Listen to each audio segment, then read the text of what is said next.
నమస్తే, welcome to STV news. ముందుగా headlines చూద్దాం.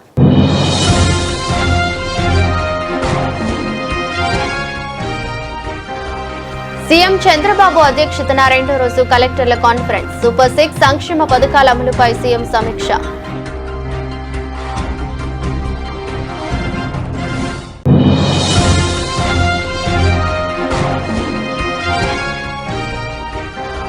రోజు రోజుకు పెరుగుతున్న రాష్ట్రంలో బాణుడి ప్రతాపం. ప్రజల దాహత్తుని తీర్చేందుకు విజయవాడ సెంట్రల్ నియోజకవర్గంలో సేవా కార్యక్రమాలు.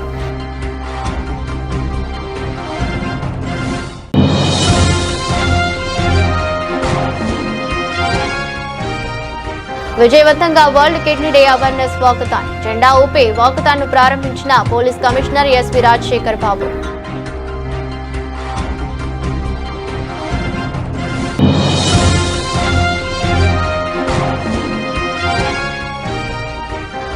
విజయవాడ నగరాన్ని అమరావతికి దీటుగా అభివృద్ధి చేస్తున్న తూర్పు ఎమ్మెల్యే గద్దె రామ్మోహన్ వెల్లడి.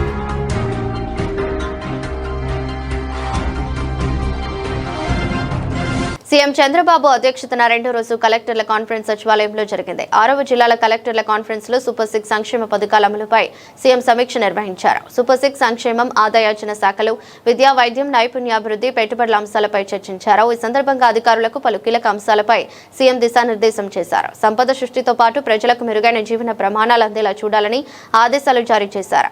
సంక్షేమ పథకాల అమలుకు సంబంధించి క్యాలెండర్ విడుదల చేస్తామని ప్రకటించారు. కుటుంబ సాధికారత సాధించేలా చర్యలు తీసుకోవాలని సూచించారు. వివిధ పథకాల లబ్ధారులకు ప్రజాప్రతినిధుల ద్వారా సంక్షేమ లేఖలు అందివ్వాలని సీఎం ఆదేశించారు. సంక్షేమ పథకాల పారదర్శకతతో అమలుకు ఓనర్షిప్ తీసుకునేందుకు సంక్షేమ లేఖలు ఇవ్వాలని నిర్ణయించారు. పెట్టుబడుల గురించి ఆలోచించినట్లే పేదల గురించి ఆలోచించాలని సూచించారు. త్వరలో సంక్షేమ క్యాలెండర్ విడుదల చేయనున్నట్లు ప్రకటించారు.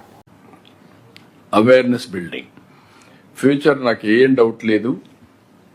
Tourism will be the biggest sector. ఇప్పుడు మన వాళ్ళందరూ బయట పోతున్నారు. ఇప్పుడు huge money they are spending. ఈ వార్స్ ఇవన్నీ వచ్చిన తర్వాత local tourism will prosper like anything. ఎందుకంటే మ్యాక్సిమం పాపులేషన్ మన దేశంలో 140 crore పాపులేషన్.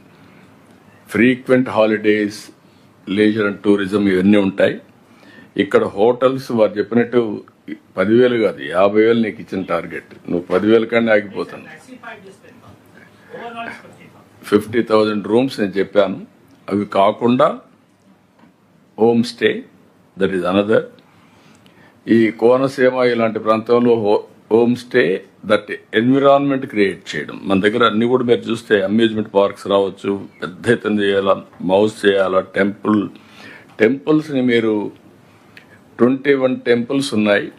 ఏ జిల్లాలో ఎక్కడెక్కడ టెంపుల్స్ ఉన్నాయో ఈ ఈవెంట్స్ పైన ఫోకస్ చేయండి. ఇన్ఫ్రాస్ట్రక్చర్ పైన ఫోకస్ చేయండి. That is the entry point for tourism in a big way. రెండోది, టూరిజం వల్ల మీకు హెల్త్ ఎక్స్పెండిచర్ కూడా తగ్గుతుంది. ఇది టెంపుల్ వల్ల. టెంపుల్ కానీ ప్రేయర్స్ ఎక్కడైనా సరే పోయి, లేకపోతే అదర్వైజ్ అందరికంగా పిచ్చిబట్టి ఇప్పటికీ ఈ మెంటల్ హాస్పిటల్స్ ఇంకా చాలా పెట్టాల్సి వచ్చేది. That is the healing centres. All of you has to keep it in mind. ఈ టెంపుల్స్ని కనుక కరెక్ట్గా చేస్తే చాలా వరకు ఉపయోగపడుతుంది. ఆల్ టెంపుల్స్ మన దగ్గర 5-6 టెంపుల్స్ టాప్ ఉన్నాయి. ఇంకొక పక్కన నేషనల్ లెవెల్లో we are number 1 in temples. Temple administration, temple tourist అంటే పిల్గ్రిమేజ్ అంతా కూడా బాగా ఉంటుంది. ఈ ఈవెంట్స్ ఇప్పుడు బాగా పెరిగింది. లాస్ట్ ఇయర్కి డబుల్ అయింది, డబుల్ కంటే ఎక్కువ అయింది. దానికి కారణం కూడా 2-3 ఉన్నాయి. ఒకటి, ఫ్రీ బస్ వల్ల బాగా పెరిగింది. రెండోది, భక్తి కూడా పెరిగింది. తిరుపతి లడ్డు జరిగిన తర్వాత ప్రజల్లో కూడా దేవుణ్ణి కాపాడుకోవాలనే ఒక కమిట్మెంట్ వచ్చింది. It is a good sign. దీన్ని కూడా మీరు గుర్తుపెట్టుకోవాల్సిన అవసరం ఉంది. వాటర్ టూరిజం ఇక్కడ కంటే ఎక్కడ రాదు. వాటర్ స్పోర్ట్స్ కానీ టూరిజం కానీ. పాపికొండలు అన్నది బ్యూటిఫుల్ ప్లేస్. అఖండ గోదావరి దానికంటే మించిన ప్లేస్ ఏది ఉండదు. దాన్ని పుష్కరాల కంటే ముందు మీరు కానీ కరెక్ట్గా చేయగలిగితే one of the best tourism స్పాట్గా తయారవుతుంది. గండికోట కంటే ప్లేస్ లేదు. Suryalanka, we can make it another Goa, better then Goa. Goa small place, but Surilanka is having lot of potential. Araku and also Lamsingi, Pader area is a summer resorts. అక్కడ ఉండే Visakhapatnam 1 hour now infrastructure develop అయింది. ఇంకొక పక్కన కొల్లేరు కానీ Pulicat lake కానీ చాలా future ఉంది భవిష్యత్తులో. ఇలాంటి లొకాలిటీస్ అన్నీ కూడా మనకు చాలా ఉన్నాయి. ఎకో టూరిజం పైన కూడా మీరు చాలామంది ఫోకస్ చేయడం లేదు. Department will do their duty overall framework. మీరు బెస్ట్ ప్రాక్టీసెస్ ఇస్తే దాన్ని కూడా ఇంటిగ్రేట్ చేస్తారు. అది కూడా మీరు జిల్లా వారీగా మీరు కూడా టూరిజంలో ఏ జిల్లా ఎంతవరకు ముందుకు పోతున్నారు, ఎంతమంది టూరిస్టులు వస్తున్నారు, అదే మరి కనీసం ఇది ఇంపార్టెంట్ ఇష్యూ ఎక్స్పీరియన్స్ సెంటర్స్. యుద్ధం నేపథ్యంలో కమర్షియల్ గ్యాస్ కు తీవ్ర కొరత ఏర్పడే పరిస్థితులు కనిపిస్తుండటంతో Andhra Pradesh hotels association, star hotels association అత్యవసరంగా విజయవాడలో సమావేశమైంది. గ్యాస్ కొరతతో పాటు పెరుగుతున్న నిర్వహణ ఖర్చుల పట్ల హోటల్ యాజమానులు తీవ్ర ఆందోళన వ్యక్తం చేస్తున్నారు. ప్రత్యామ్నాయ మార్గాలు లేకపోతే హోటళ్లను ఎంతకాలం మూసి ఉంచాల్సి వస్తుందనే అంశంపై ఈ భేటీలో సుదీర్ఘంగా చర్చించారు. రేపటి నుంచే గ్యాస్ వినియోగాన్ని సాధ్యమైనంత వరకు తగ్గించాలని, అందుకోసం కఠిన నిర్ణయాలు తీసుకోవాలని అసోసియేషన్ నిర్ణయించింది. గ్యాస్ పొదుపు చర్యల్లో భాగంగా స్టార్ హోటళ్లలో జొమాటో, స్విగ్గీ వంటి ఆన్లైన్ ఆర్డర్లను త్వరలోనే నిలిపివేస్తామని అసోసియేషన్ ప్రతినిధులు స్పష్టం చేశారు. గ్యాస్ ఆదా చేసేందుకు ప్రతి సోమవారం రెస్టారెంట్లు పూర్తిగా మూసివేసి వీక్లీ హాలిడే ప్రకటించనున్నారు. దీనివల్ల కొంతవరకు గ్యాస్ ఆదా అవుతుందని భావిస్తున్నారు. కర్ణాటక తరహాలో ఏపీలోనూ కొన్ని హోటల్స్ కేవలం టీ, కాఫీలు మాత్రమే విక్రయించే పరిస్థితి రాబోతుందని పేర్కొన్నారు. రాత్రి 10 గంటల వరకే రెస్టారెంట్లు, స్ట్రీట్ ఫుడ్ సెంటర్లను నడిపేలా సమయం కుదించేలా ప్రభుత్వం ఆదేశాలు జారీ చేయాలని కోరుతున్నారు. బ్లాక్ మార్కెట్ ను అరికట్టేందుకు ఎన్ఫోర్స్మెంట్ ను ఏర్పాటు చేయాలని, డొమెస్టిక్ గ్యాస్ మాదిరిగానే కమర్షియల్ గ్యాస్ ను కూడా సరఫరా చేయాలని కోరారు. ఈ మేరకు ముఖ్యమంత్రి చంద్రబాబు నాయుడు మంత్రి నాదెండ్ల మనోహర్లను కలిసి వినతి పత్రాలు అందించారు. ఆతిథ్య రంగంపై ఆధారపడిన వేల మంది కార్మికులు వీధిన పడకుండా చూడాలని, హాస్పిటాలిటీ రంగాన్ని ప్రాధాన్యత రంగంగా గుర్తించాలని విజ్ఞప్తి చేశారు. సమావేశంలో విజయవాడ హోటల్స్ అసోసియేషన్ అధ్యక్షులు Ramanarao, AP star hotel association అధ్యక్షులు ఆర్వి స్వామి, ఇతర ప్రతినిధులు, హోటల్ యాజమాన్యులు ఉన్నారు.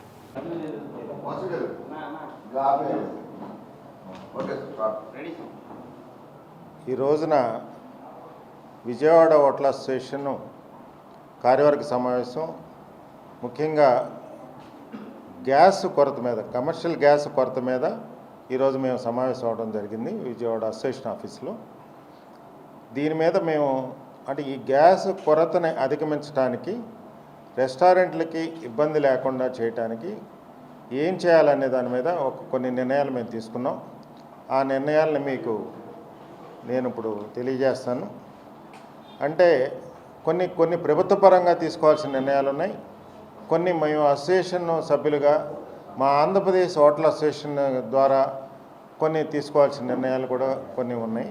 మేము ఆంధ్రప్రదేశ్ హోటల్ అసోసియేషన్కి కూడా మేము విజయవాడ అసోసియేషన్ నుంచి మేము కొన్ని ప్రతిపాదనలు మేము ఇస్తున్నాం. వాటిలో ముఖ్యంగా ఏంటంటే మనకి గ్యాస్ వినియోగం, ప్రధానంగా కమర్షియల్ గ్యాస్ వినియోగం ఎంతో కొంత తగ్గించుకుంటేనే ఇప్పుడు ఈ కొరతను అనేదాన్ని అధిగమించగలం. ఎందుకంటే సప్లైలో కొరత ఉంది కాబట్టి మనం వినియోగంలో కూడా ఎంతో కొంత మనం తగ్గించి వినియోగించాల్సిన ఆవశ్యకత ఏర్పడింది. అందువల్ల మేము ఆ వినియోగం తగ్గడానికి ఏ రకమైన చర్యలు తీసుకోవాలి అంటే, ఫస్ట్ మేము స్విగ్గీ, జొమాటో ఆన్లైన్ వ్యాపారాలు ఉన్నాయి. ఈ ఆన్లైన్ వ్యాపారంలో విపరీతమైన డిస్కౌంట్లు ఇచ్చి అంటే ఆ డిస్కౌంట్లు ప్రతి రెస్టారెంట్ నష్టపోయే విధమైన డిస్కౌంట్లు ఇచ్చి కొంత వ్యాపారాన్ని, అంటే లేని వ్యాపారాన్ని కూడా వాళ్ళు తీసుకురావడం జరుగుతుంది. మొదటి విడతగా మేము ఆంధ్రప్రదేశ్ హోటల్ అసోసియేషన్కి కానీ, మా ఆంధ్రప్రదేశ్లో ఉన్న రెస్టారెంట్ యజమానులందరికీ మా విజయవాడ అసోసియేషన్ ద్వారా చేస్తున్న విజ్ఞప్తి ఏంటంటే, కొంతమంది రన్ చేస్తున్నారు ఫుడ్, వాళ్ళు కూడా రేపటి నుంచి ఫుడ్ ఆపేస్తామని చెప్పేసి ప్యారలల్గా మీరు ఫుడ్ని ఆల్టర్నేటివ్ మెథడ్స్లో చూసుకోండి. ఫ్లైట్లో ప్యాసింజర్కి ఇచ్చే ఫుడ్ కూడా ఆపేయడానికి ఓ నిర్ణయం తీసుకుంది. ఫస్ట్ అది ఇండిగో తీసుకుంది. వాళ్ళు ఆ ఈఓ కాపీ కూడా వచ్చింది ఇప్పుడు ఇందాక మాకు. కాబట్టి రాబోయే క్రమక్రమేణా గ్రాడ్యువల్గా తగ్గడానికి ఆస్కారం ఉంటుంది. కాబట్టి చాలామంది దీని మీద తీసుకోవాలి. ఇంకోటి ఏంటి, రాష్ట్ర ప్రభుత్వానికి, ముఖ్యమంత్రి గారికి కూడా రేపు కలెక్టర్స్ మీటింగ్ అయిన తర్వాత ఈలోపు రిప్రజెంటేషన్ ఇవ్వాలని ప్రయత్నం చేస్తున్నాం. ముఖ్యమంత్రి గారి ఆఫీస్కి కూడా మెసేజ్ పెట్టాం. Emergency core committee, JAC team ఒకసారి ముఖ్యమంత్రి గారిని కలిసి వాళ్ళ సహాయ సహకారాలు ఉన్నాయి, ఇంకా కంటిన్యూషన్ అవ్వాలంటే మా సహాయ సహకారాలు కూడా తీసుకొని ఇంప్లిమెంట్ చేయాలని కోరుకుంటూ, బ్లాక్ మార్కెట్ని అరికట్టాలి. దీన్ని ఆసరాగా చేసుకుని కొంతమంది వెండర్స్ ఇవాళ విజయవాడలో కూడా 3,000 రూపాయల సిలిండర్స్ మాకు వాళ్ళు కొన్నారు, అవన్నీ కావాలంటే. కాబట్టి ఆ కాన్సెప్ట్కి వెళ్లకుండా ఎన్ఫోర్స్మెంట్ వింగ్ను పెట్టాలి, గవర్నమెంట్ విజిలెన్స్ సివిల్ సప్లైస్ కూడా చేస్తున్నారు. నిన్న ఈ విషయం తెలిసిన తర్వాత ముఖ్యమంత్రి గారు ప్లస్ సివిల్ సప్లైస్ మినిస్టర్ గారు కూడా అన్ని జిల్లాల్లో ఉన్న హోటల్స్ని డొమెస్టిక్ సిలిండర్స్ వాడుతున్నారు. వాళ్ళకి రాయలసీమ జిల్లాలో ఒక చోట జరిగింది, వాళ్ళు పొద్దున 175 సిలిండర్స్ పట్టుకున్నారు. విజయవాడలో కూడా ఇప్పటికి 45 సిలిండర్లు పట్టుకున్నారని సివిల్ సప్లైస్ ఉన్నతాధికారి చెప్పారు. కాబట్టి డొమెస్టిక్ సిలిండర్స్ పట్టుకుంటే జైలు వెళ్ళడానికి ఆస్కారం ఉంటుంది హోటల్స్. దాని విషయంలో ఏ హోటల్ అసోసియేషన్ వాళ్ళకి సహకరించదు. 100% అలాంటి రాంగ్ డైరెక్షన్లో వెళ్ళడానికి మేము కూడా కంట్రోల్లో సిస్టంగా పద్ధతిగా వెళ్తున్నాం. కాబట్టి దాని ప్రాసెస్లో మనం చేయాలని చెప్పుకుంటూ సుమారు లక్షలాది కుటుంబాలు రోడ్డు మీద పడతాయని చెప్పి మేము రేపు పొద్దున సెంట్రల్ మినిస్టర్కి వచ్చి ఇవ్వబోయే రిప్రజెంటేషన్లో కూడా ఒక్కొక్క ఇండస్ట్రీ కొన్ని ఆంధ్రప్రదేశ్లో ఇవాళ మాకు నేషనల్ ప్రెసిడెంట్ చెప్పాడు, సుమారుగా పర్ డే రెస్టారెంట్స్ వీటన్నిటి మీద 1200 కోట్ల నుంచి 1300 కోట్ల వరకు బిజినెస్ జరుగుతుందని చెప్పేసి నేషనల్.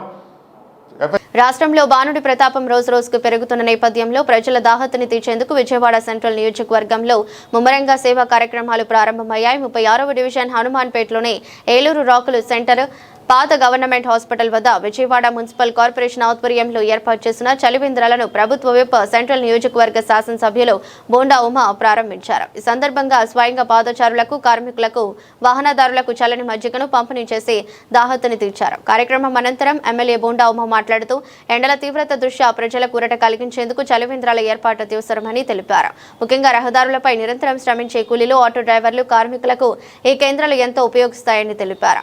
నియోజకవర్గ వ్యాప్తంగా ఉన్న అన్ని డివిజన్లలో సుమారు 100కు పైగా చలివేంద్రాలను ఏర్పాటు చేసి వేసవికాలం ముగిసే వరకు నిరంతరం మజ్జిగ మరియు చల్లటి మంచినీరు అందుబాటులో ఉంచేలా చర్యలు తీసుకోవాలని తెలిపారు. అలాగే ఉదయం 11 గంటల నుండి సాయంత్రం 6 గంటల వరకు ఎండ తీవ్రత ఎక్కువగా ఉంటుందని, అత్యవసరమైతే తప్ప బయటకు రావద్దని కోరారు. అయితే జాగ్రత్తలు వహించాలని, వడదెబ్బ తగలకుండా కొబ్బరి నీరు, మజ్జిగ, నిమ్మరసం వంటి పానీయాలు తరచూ తీసుకోవాలని హితవు పలికారు.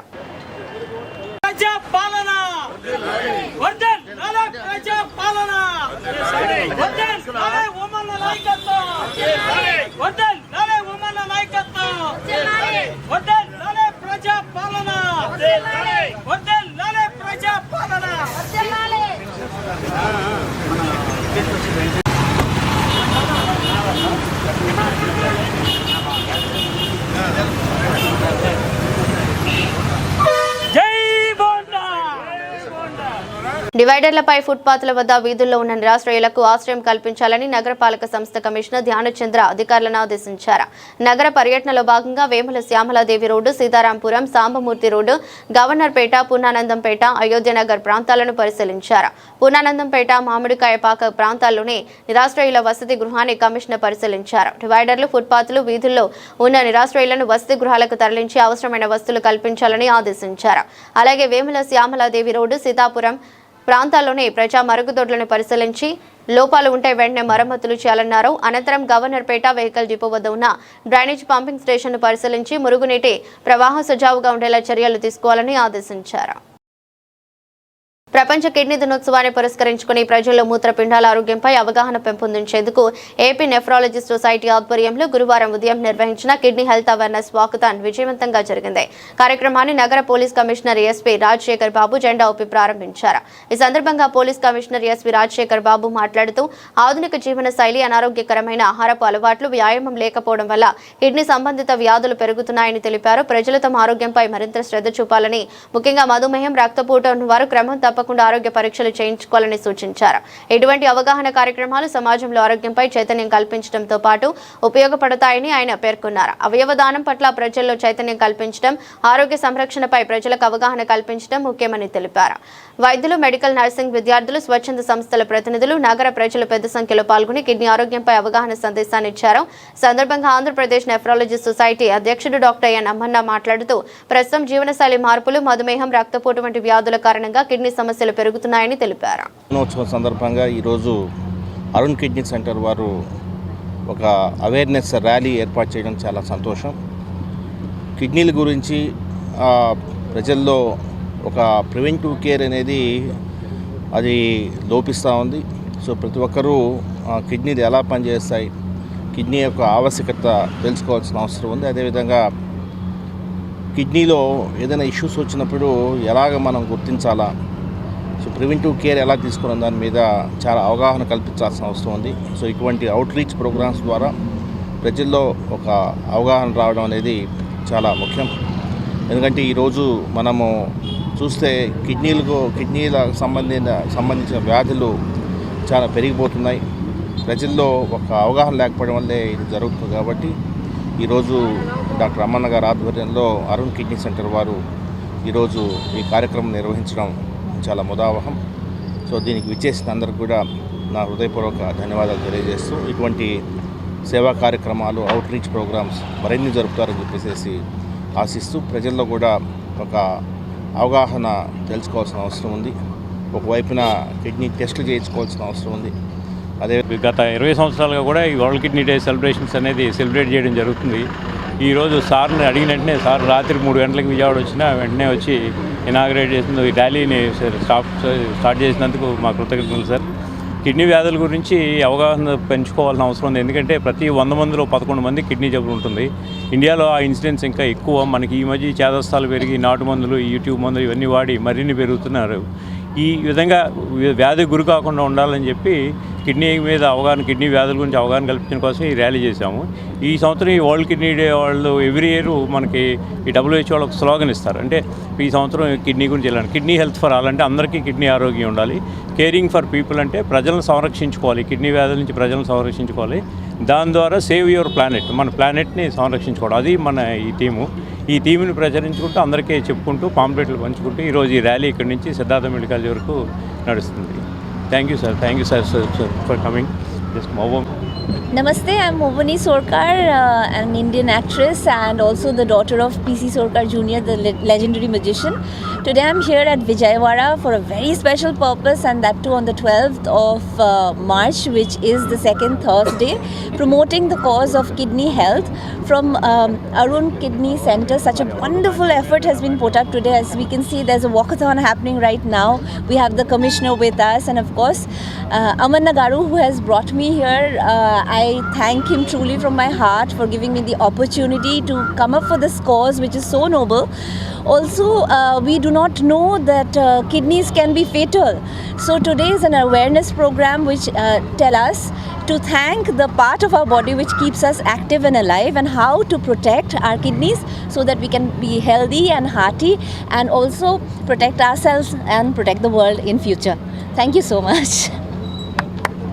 గడిచిన కాలంలో ఎన్ని సభలు ఎదురైనా పార్టీని బలోపేతం చేస్తూ జగనన్న అడుగుజాడల్లో ముందుకు సాగుతున్నామని వైసీపీ నేత గౌతమ్ రెడ్డి వెల్లడించారు. రానున్న రోజుల్లో కూడా ఆంధ్ర రాష్ట్రంలో వైఎస్ఆర్సీపీ జెండాను రెపరెపలాడించే దిశగా ప్రతి కార్యకర్త శ్రమించాలని పిలుపునిచ్చారు. వైఎస్ఆర్ కాంగ్రెస్ పార్టీ నేత గౌతమ్ రెడ్డి కార్యాలయంలో పార్టీ ఆవిర్భావ వేడుకలు జరిగాయి. కార్యక్రమంలో గౌతమ్ రెడ్డి మాట్లాడుతూ వైఎస్ఆర్ కాంగ్రెస్ పార్టీ ప్రస్థానం మొదలై 16 ఏళ్లు పూర్తయినా నేటికి పార్టీపై ప్రజల్లో ఉన్న ఆదరణ ఏమాత్రం తగ్గలేదన్నారు. ముఖ్యమంత్రి జగన్మోహన్ రెడ్డి నాయకత్వంపై ప్రజలకున్న అంచలంచలమైన విశ్వాసమే దీనికి నిదర్శనమన్నారు. పార్టీ కార్యకర్తల అభిమానులు అందరూ కలిసికట్టుగా ఈ ఆవిర్భావ దినోత్సవాన్ని పండుగలా జరుపుకుంటున్నామన్నారు.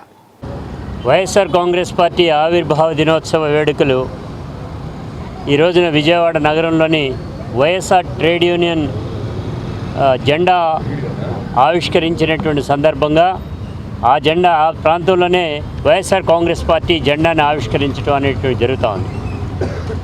ఈ విజయవాడ నగరంలో మొట్టమొదటిసారిగా ఎగరవేయబడినటువంటి ఈ యొక్క పోలు ఈ రోజున 15 సంవత్సరాలు దాటి 16వ సంవత్సరంలో అడుగిడినటువంటి సందర్భంలో దేశవ్యాప్తంగానే కాదు, వైఎస్ఆర్ కాంగ్రెస్ పార్టీ విదేశాలలో సైతం ఆవిష్కరణ దినోత్సవ వేడుకలు వైభవోపేతంగా జరుగుతూ ఉన్నాయి అనేటువంటి దానికి కారణం ఒకటే, జగన్ గారి మీద ఉండేటువంటి నమ్మకం. పేద మధ్యతరగతి ప్రజానీకానికి జగన్మోహన్ రెడ్డి గారు అందించినటువంటి ఫలాలను గుర్తు చేసుకుని ఈ రోజున వైఎస్ఆర్ కాంగ్రెస్ పార్టీ ఏర్పాటు చేయబడి 16 సంవత్సరాల సందర్భంగా వైఎస్ఆర్టీయూసీ రాష్ట్ర అధ్యక్షులు పెద్దలు పూనూరు గౌతమరెడ్డి గారి ఆధ్వర్యంలో ఈ విజయవాడ నగరంలో జరుగుతున్నటువంటి ఈ యొక్క వేడుకలకు పాల్గొన్నటువంటి ట్రేడ్ యూనియన్ నాయకులకి, వైసీపీ కార్యకర్తలకి శుభాకాంక్షలు తెలియజేస్తున్నాం. ముఖ్యంగా ఈ రాష్ట్రంలో వైఎస్ఆర్ కాంగ్రెస్ పార్టీ ఏర్పడకపోతే ఈ రాష్ట్రాన్ని చంద్రబాబు నాయుడు కుక్క చింపిన విస్తరాలు తయారు చేసేవారు.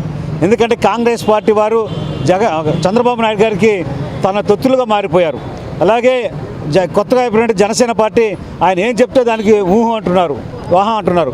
కానీ ఇక్కడ జగన్మోహన్ రెడ్డి గారు ఈ రాష్ట్ర ప్రభుత్వం, ఇప్పుడు ఉన్నటువంటి రాష్ట్ర ప్రభుత్వం చేస్తున్నటువంటి ప్రజా వ్యతిరేక కార్యక్రమాలకి నిరసనగా అనేకమైనటువంటి కార్యక్రమాలు చేస్తుంటే దానిపైన కేసులు పెట్టడం, థర్డ్ యాక్ట్ అనడం రకరకాలైనటువంటి ప్రజలను కార్యకర్తలందరూ కూడా ఈరోజు అరెస్ట్ చేయడం జరుగుతుంది. కంటిలో ఒత్తిడి పెరుగుదలతో వచ్చే గ్లాకోమా అంధత్వానికి దారితీస్తుందని దీన్ని నివారించడానికి ప్రజల అవగాహన కల్పించేందుకు అనేక కార్యక్రమాలు నిర్వహిస్తున్నట్లు తాడికడపలోని ఎల్వి ప్రసాద్ కంటి ఆసుపత్రి కోడే వెంకటాద్రి చౌదరి క్యాంపస్ గ్లాకోమా వైద్య నిపుణులు దీప్తి సుకన్య దివ్య తెలిపారు. ఈ నెల 8వ తేదీ నుంచి 14వ తేదీ వరకు గ్లాకోమా అవగాహన వారోత్సవాలు నిర్వహిస్తున్నట్లు తెలిపారు. కంటి చూపు పోకుండా నేటి కారణాలను ముందుగానే గుర్తించి చికిత్స ముందుగా ప్రారంభిస్తే కంటి చూపును కాపాడవచ్చని చెప్పారు. తాడిగడపలోని ఎల్వి ప్రసాద్ కంటి ఆసుపత్రి కోడే వెంకటాద్రి చౌదరి క్యాంపస్ లో విలేకరుల సమావేశం జరిగింది. సమావేశంలో గ్లాకోమా వైద్య నిపుణులు దీప్తి సుకన్య దివ్య మాట్లాడుతూ ఈ నెల 8వ తేదీ నుండి 14వ తేదీ వరకు గ్లాకోమా అవగాహన నిర్వహిస్తున్నట్లు తెలిపారు.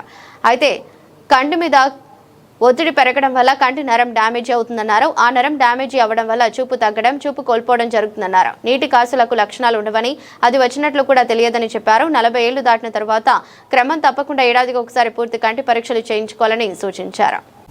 స్టార్టింగ్ నుంచి చెప్పాలా? ఓకే. ఈ సంవత్సరం 8వ తారీఖు నుంచి 14వ తారీఖు వరకు వరల్డ్ గ్లాకోమా అవేర్నెస్ వీక్ అన్నది నిర్వహించడం జరిగింది. సో గ్లాకోమా అంటే ఏంటి? గ్లాకోమా అంటే కంట్లో ఒత్తిడి పెరగడం వల్ల కంటి నరం దెబ్బతినడం.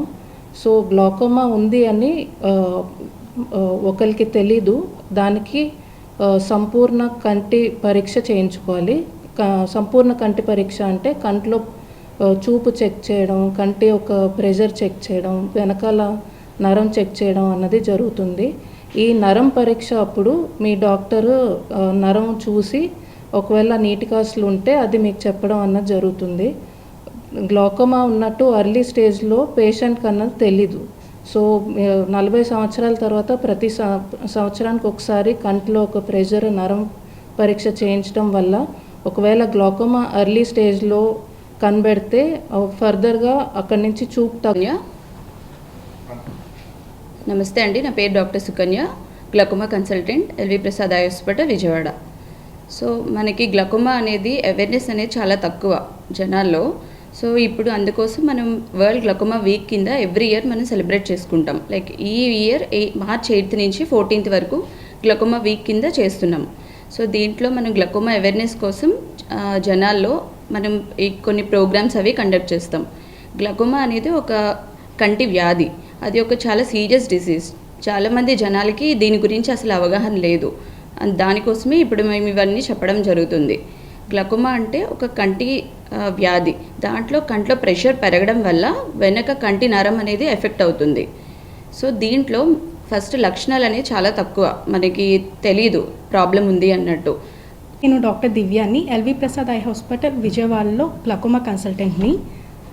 మీకు తెలుసా చిన్నపిల్లల్లో గ్లాకోమా వస్తుందని? ఇవాళ మీకు కొన్ని విషయాలు చెప్తాను.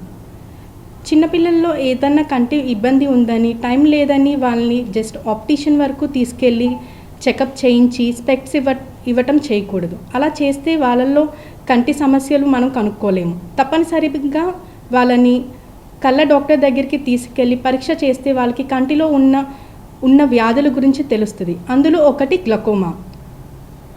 మనం చిన్నపిల్లల్లో ఎప్పుడు గ్లాకోమాకి పరీక్ష చేయించాలి అనేది తెలుసుకుందాం.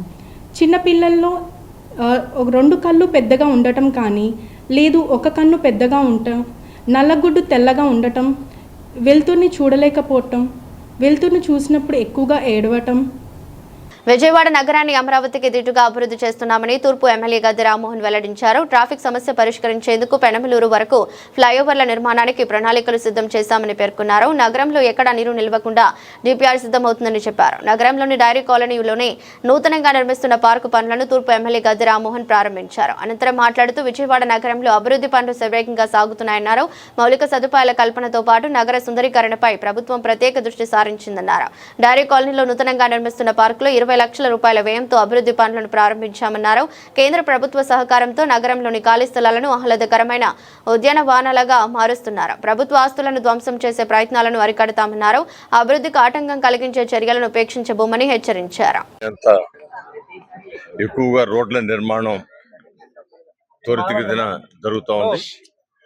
అదేవిధంగా ఈ కామన్ సైట్లో పార్కులు అయితే కేంద్ర ప్రభుత్వ సహకారంతో చక్కటి ఉద్యానవనాలాగా వాకింగ్ ట్రాక్లు, అదే జిమ్ ఎక్విప్మెంటు, ఈ విధంగా అనేకమైన విధానాలుగా ప్రతి ఒక్క కామన్ సైట్ని డెవలప్ చేయడం జరుగుతోంది.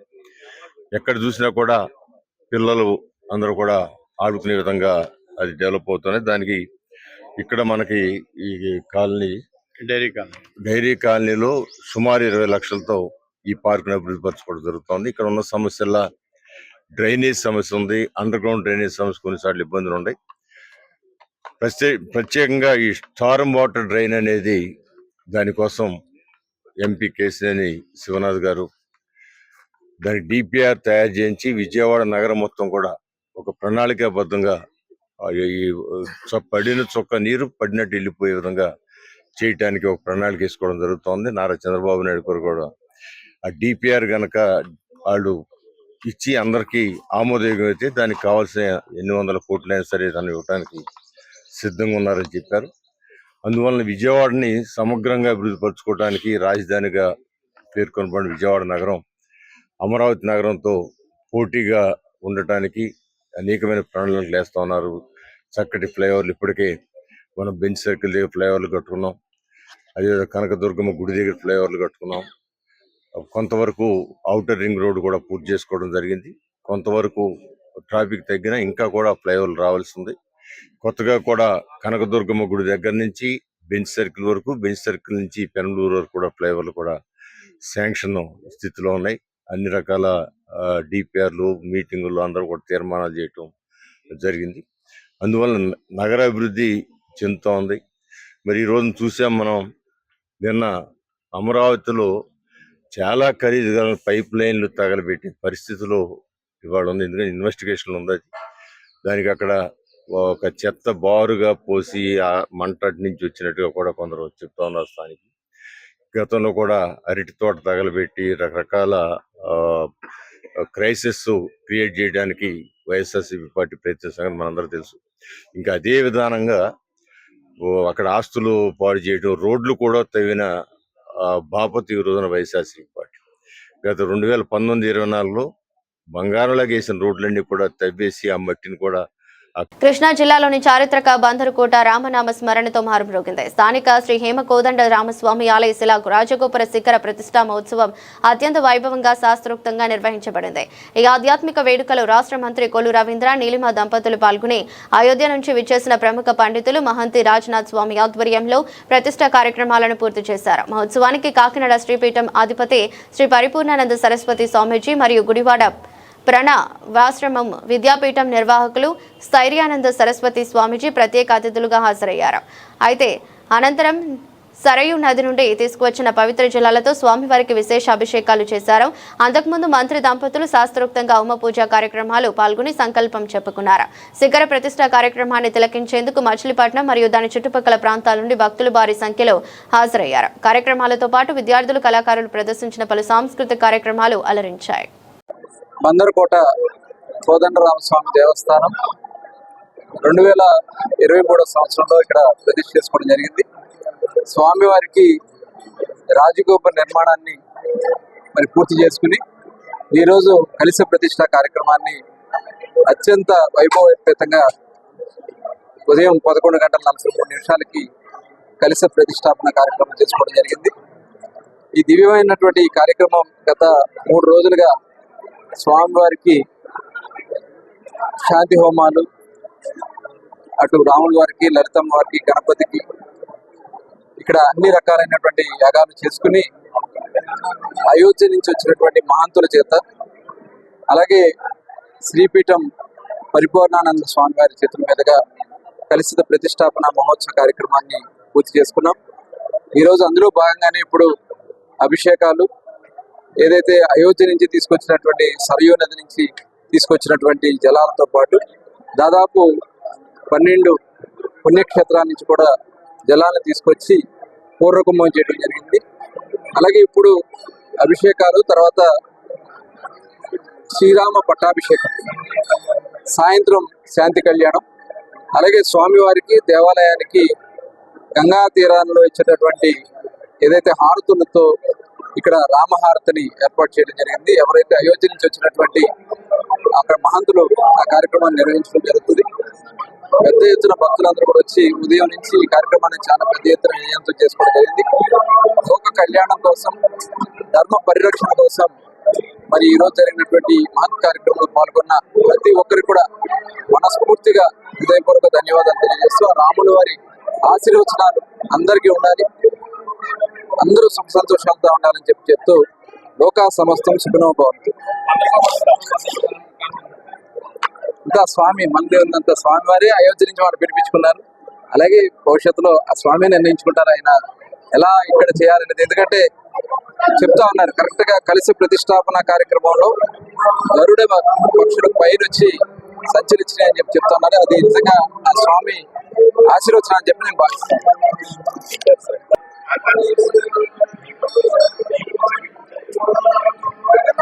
ఈ నెల 13, 14 మరియు 15 తేదీల్లో జరగనున్న ఎక్స్పోను పారిశ్రామికవేత్తలు, విద్యార్థులు, ఔత్సాహికులు ఉపయోగించుకోవాలని ఆంధ్రప్రదేశ్ ఎంఎస్ఎంఈ ఇండస్ట్రీస్ గౌరవ అధ్యక్షులు బాయిన వెంకట్రావు కోరారు. గురువారం స్థానిక ఆటోనగర్ ఎంఎస్ఎంఈ కార్యాలయంలో ఏర్పాటు చేసిన విలేకరుల సమావేశంలో మాట్లాడారు. రేపు విజయవాడలోని ఎస్ఎస్ కన్వెన్షన్ సెంటర్లో జరిగే ఏపీ ఎంఎస్ఎంఈ ఎక్స్పో 2026ను విజయవంతం చేయాలని బాయిన వెంకట్రావు కోరారు. కార్యక్రమానికి ముఖ్య అతిథులుగా స్థానిక పార్లమెంటు సభ్యులు కేశినేని శివనాథ్, ఎమ్మెల్యే గద్దె రామ్మోహన్ రావు, మాజీ ఎంపీ పల్లె నారాయణ ప్రసాద్, ఇతర ప్రముఖులు హాజరు కానున్నారని తెలిపారు. చిన్న తరహా పరిశ్రమల అభివృద్ధి కోసం వివిధ రకాల ఉత్పత్తుల ప్రదర్శన ఉంటుందన్నారు. పరిశ్రమల్లో అవసరమైన నూతన ఆవిష్కరణలు, టెక్నాలజీ అప్గ్రేడేషన్ మరియు దానికి సంబంధించిన మెషినరీ ప్రదర్శనకు ఉంచుతారని తెలిపారు. రతన్ టాటా ఇన్నోవేషన్ హబ్ నుండి కూడా ప్రతినిధులు పాల్గొంటున్నారని తెలిపారు. విద్యార్థులు లేదా ఎవరైనా కొత్తగా ఏదైనా కనిపెడితే వాటిని ఇక్కడ ప్రదర్శించే అవకాశం కల్పిస్తున్నారని ప్రభుత్వం మరియు బ్యాంకుల భాగస్వామ్యం, కేంద్ర ప్రభుత్వం, ఎంఎస్ఎంఈ డెవలప్మెంట్ కార్పొరేషన్ ప్రతినిధులు, అలాగే ఐసిఐ వంటి వివిధ బ్యాంకుల ప్రతినిధులు కూడా పాల్గొని పరిశ్రమలకు అవసరమైన లోన్ల గురించి వివరిస్తారని తెలిపారు. ఎంఎస్ఎంఈ ఇండస్ట్రీస్ అసోసియేషన్ వారు ఏపీ ఎంఎస్ఎంఈ ఎక్స్పోని 13, 14, 15 తారీఖుల్లో ఎస్ఎస్ కన్వెన్షన్ నందు జరపడం జరుగుతుంది. ఈ ఎక్స్పోకి పార్లమెంట్ సభ్యులు, స్థానిక పార్లమెంట్ సభ్యులు కేశినేని శివనాథ్ గారు, స్థానిక ఎమ్మెల్యే గద్దె రామ్మోహన్ గారు, ఫార్మర్ ప్రెసిడెంట్ మల్లినేని నారాయణ ప్రసాద్ గారు విచ్చేస్తున్నారు. దీనిలో చిన్న పరిశ్రమల అభివృద్ధి కొరకు రకరకాలైనటువంటి ఉత్పత్తులను ప్రదర్శన మరియు ఇన్నోవేషను, టెక్నాలజీ అప్గ్రేడేషన్ కోసం కావాల్సినటువంటి అన్ని మిషనరీ కూడా ప్రదర్శనలో పెట్టడం జరుగుతుంది. అందువలన స్థానిక పరిశ్రమలు కానీ ఆంధ్రప్రదేశ్లో ఉన్నటువంటి వివిధ రకాలైనటువంటి పరిశ్రమలు అందరూ కూడా విచ్చేసి తిలకించి వారి యొక్క అవసరాలకి అనుగుణంగా ఉపయోగించుకోవాల్సిందిగా కూడా కోరుతున్నాము. రతన్ టాటా ఇన్నోవేషన్ హబ్ నుంచి కూడా పార్టిసిపేషన్ ఉంది. దీనిలో ఎవరైనా స్టూడెంట్స్ లాంటి వాళ్ళు ఇన్నోవేషన్ ఏదైనా చేస్తే అక్కడికి వచ్చి ఆవిష్కరించుకోవచ్చు, నూతనంగా వాళ్ళు డెవలప్ చేసిన ఏదైనా ఉంటే. అలాగే యూనియన్ గవర్నమెంట్ ఆఫ్ ఇండియాది ఎంఎస్ఎంఈ డెవలప్మెంట్ కార్పొరేషన్ నుంచి వాళ్ళ ప్రతినిధులు వస్తున్నారు. ఐసిఐసిఐ బ్యాంకు, ఇతర బ్యాంకులు అన్నీ కూడా వస్తున్నాయి. మా అసోసియేషన్ కూడా అక్కడ స్టాల్ని మాది ప్రత్యేకంగా పెట్టి ఎవరికైనా ఔత్సాహిక పారిశ్రామికవేత్తలకి ఇండస్ట్రియల్ పాలసీస్ మీద కానీ వాళ్ళకి ఏదైనా అవగాహన కావాలంటే తెలియజేయడం జరుగుద్ది. మీడియా మిత్రులందరికీ కూడా నమస్కారం. ఆంధ్రప్రదేశ్ ఎంఎస్ఎంఈ ఇండస్ట్రీస్ అసోసియేషన్ అనే సంస్థ గత 70 సంవత్సరాల నుంచి కూడా పరిశ్రమ యొక్క అభివృద్ధికి కావాల్సినటువంటి ప్రోత్సాహాన్ని ఇస్తూ మరి పరిశ్రమ యొక్క సమస్యల్ని ప్రభుత్వానికి తెలియజేస్తూ మరి ఎంఎస్ఎంఈ పరిశ్రమ యొక్క అభివృద్ధికి తోడ్పడుతూ వస్తుంది ఈ 70 సంవత్సరాలు. ఈ సంవత్సరం మొట్టమొదటిగా అసోసియేషన్ ప్రత్యేకించి ఒక ఎగ్జిబిషన్ని కండక్ట్ చేయడానికి తలంచి 13, 14, 15 తారీఖుల్లో ఈ నెల ఎస్ఎస్ కన్వెన్షన్ విజయవాడలో చక్కటి ఎగ్జిబిషన్ వేయడానికి సమాయత్తమైంది.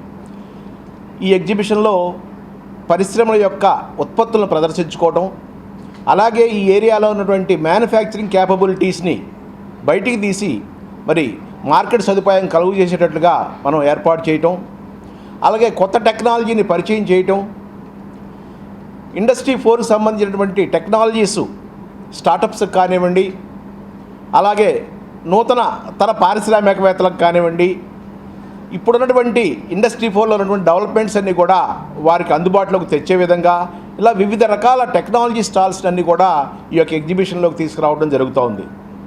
తద్వారా ఈ ప్రాంతం యొక్క అభివృద్ధి మరి ప్రభుత్వం ఇచ్చేటువంటి ప్రోత్సాహాలకి అనుగుణంగా మరి ఎంఎస్ఎంఈ ఇండస్ట్రీస్ అసోసియేషను ఈ యొక్క స్టాల్స్ని ఈ యొక్క ఏపీ ఎంఎస్ఎంఈ ఎక్స్పో అనేటువంటి ఎగ్జిబిషన్ని ప్రారంభిస్తుంది. 13, 14, 15 తేదీల్లో మరి విరివిగా ఈ ప్రాంతంలో ఉన్నటువంటి ఆంధ్రప్రదేశ్లో ఉన్నటువంటి పారిశ్రామికవేత్తలు అందరూ కూడా ఈ యొక్క సదుపాయాన్ని ఉపయోగించుకొని 3, 14, 15 తారీఖులో ఎస్ఎస్ కన్వెన్షన్ హాల్లో ఏర్పాటు చేయడం జరిగింది.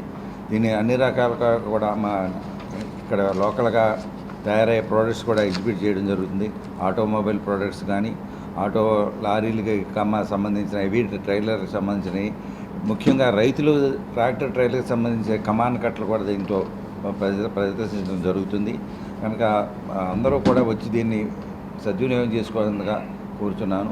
ముఖ్యంగా మన స్టూడెంట్స్ పనికి వచ్చేటట్టుగా సిమెంట్ తయారు చేసే మొత్తం ప్రాసెస్ అంతా కూడా దీంట్లో అక్కడ ఎగ్జిబిట్ చేయడం జరుగుతుంది. ఆ స్టూడెంట్స్ కూడా సిమెంట్ ఎలా తయారు చేస్తే మనం ప్లాంట్కి చూడటానికి కుదరదు కనుక అది కూడా ఎలా ప్రాసెస్ చేస్తారనేది కూడా ప్రదర్శించడం జరుగుతుంది. స్టూడెంట్స్ కానీ కొత్తగా పెట్టే పరిశ్రమవేత్తలు కానీ వచ్చి చూసి దాన్ని ఆస్వాదిస్తారని చెప్పి కోరుతున్నాను. మీ మా పత్రికా ముఖం కూడా బాగా అడ్వర్టైజ్మెంట్ చేసి అందరూ వచ్చేటట్టుగా చేయవలసిందిగా కోరుచు. Thank you. అందరికీ నమస్కారం. ఈ నెల 13, 14, 15 ఎస్ఎస్ కన్వెన్షన్లో ఏపీ ఎక్స్పో 2026 మా AP MSME industrial association conduct చేయడం జరుగుతుంది. దీనికి టైమింగ్స్ వచ్చి మార్నింగ్ 11 నుంచి ఈవినింగ్ 8 దాకా ఉంటుందండి. అందరూ ఈ అవకాశం సద్వినియోగం చేసుకోవాల్సిందిగా కోరుతున్నాం అసోసియేషన్ తరఫున. దీనిలో రకరకాల స్టాల్స్ ఇంక్లూడింగ్ ఫుడ్ ప్రాసెసింగ్ కూడా ఉంటున్నాయి.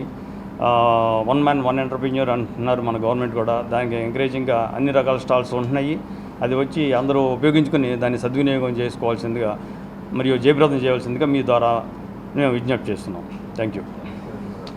వార్తలు ముగించే ముందు మరోసారి హెడ్లైన్స్.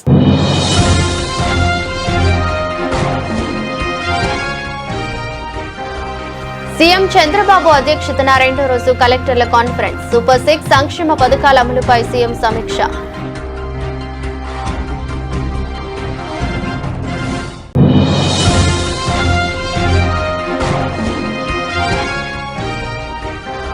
రోజు రోజుకు పెరుగుతున్న రాష్ట్రంలో బాణుడి ప్రతాపం. ప్రజల దాహత్తుని తీర్చేందుకు విజయవాడ సెంట్రల్ నియోజకవర్గంలో సేవా కార్యక్రమాలు.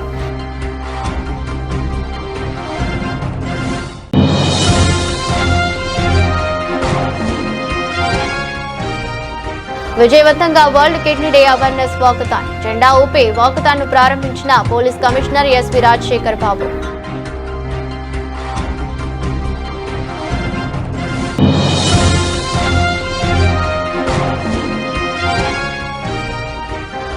విజయవాడ నగరాన్ని అమరావతికి దీటుగా అభివృద్ధి చేస్తున్న తూర్పు ఎమ్మెల్యే గద్దె రామ్మోహన్ వెల్లడి.